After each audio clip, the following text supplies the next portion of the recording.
Hello friends, আসসালামু আলাইকুম। আজ আমি তৈরি করেছি খুবই মজাদার একটি রেসিপি, চিংড়ি কাবাব। অনেক সুস্বাদু একটি কাবাব বানিয়েছি আমি। চলুন দেখে নিই কী কী লাগবে আমার বানাতে।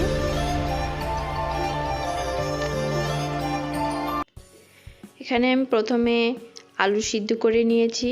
আলু সিদ্ধ করে হাত দিয়ে মেখে রেখেছি। এখানে 1/3 কাপ মসুর ডাল সিদ্ধ করে নিয়েছি লবণ স্বাদমতো।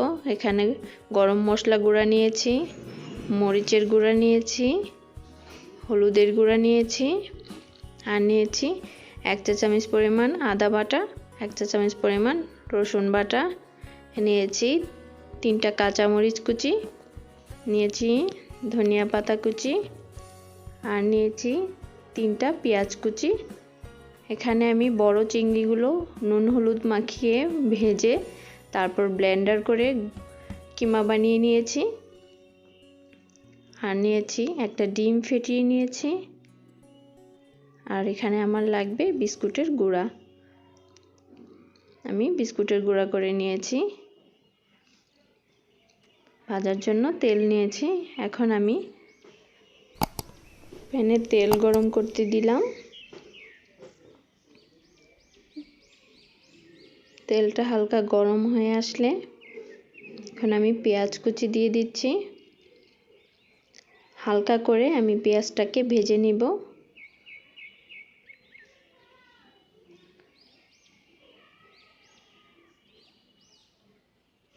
ভাজা হয়ে গেছে, আমি আর বেশি ভাজবো না পেঁয়াজটা। এখন আমি দিয়ে দিচ্ছি আদা বাটা, রসুন বাটা। এখানে আমি 1 চা চামচ পরিমাণ মতো দিয়ে দিলাম আদা বাটা আর রসুন বাটা। একটু ভেজে নিচ্ছি কাঁচা গন্ধটা যাওয়ার জন্য। ভালো করে ভাজতে হবে।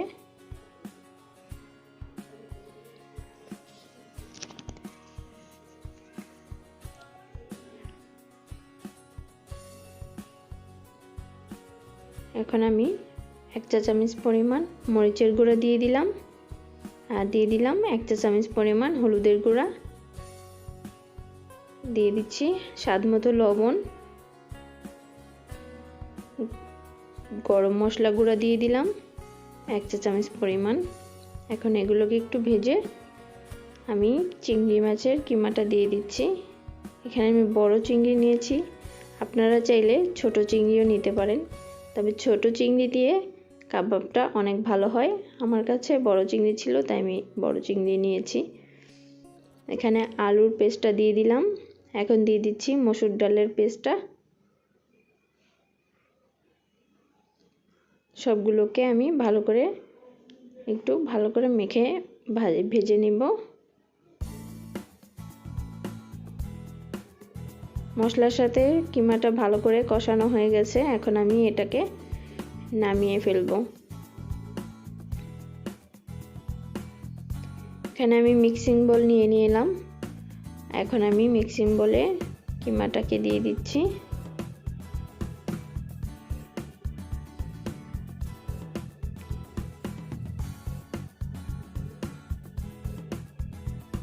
এখন দিয়ে দিব ধনিয়া পাতা কুচি, আর দিয়ে দিচ্ছি কাঁচামরিচ কুচি। দিয়ে আমি ভালো করে এগুলোকে মেখে নিচ্ছি।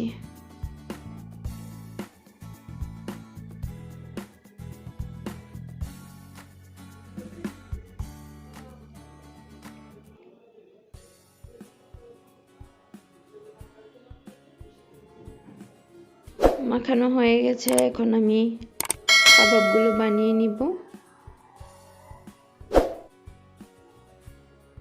এভাবে করে হাতে গোল গোল করে বানিয়ে নিচ্ছি। আমি প্লেটের মধ্যে এভাবে ঘুরিয়ে ঘুরিয়ে কাবাবটার শেপটা ভালো করে বানিয়ে নিব।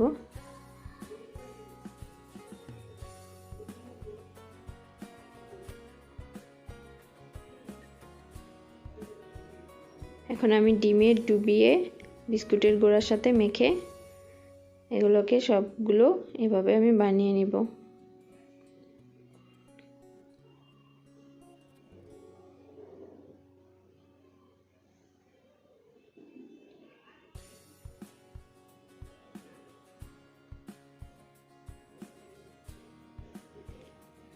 এভাবে করে সবগুলো কাবাব আমি বানিয়ে নেব। কাবাবগুলো বানানো হয়ে গেছে, এখন আমি ভাজার জন্য তেল দিয়ে দিলাম। চুলায় প্যান বসিয়ে দিয়ে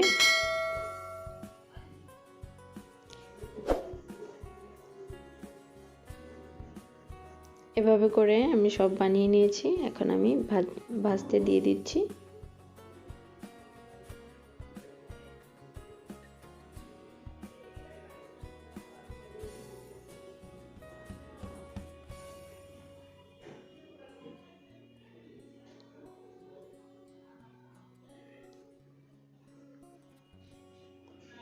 সবগুলো কাবাব এখন আমি উল্টে দিব।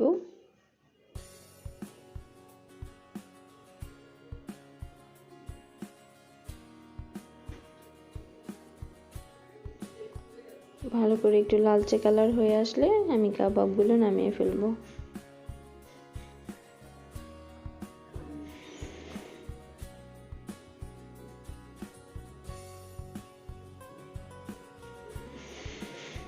হয়ে গেছে আমার কাবাবগুলো ভাজা, এখন আমি কাবাবগুলো নামিয়ে ফেলছি। সবগুলো আমি নামিয়ে সুন্দর করে পরিবেশন করে নিব। হয়ে গেল আমার খুবই মজাদার চিংড়ি কাবাব বানানো। আপনারা ট্রাই করে দেখবেন। আমার ভিডিওটি যদি ভালো লাগে তবে সাবস্ক্রাইব করবেন, লাইক কমেন্ট করবেন।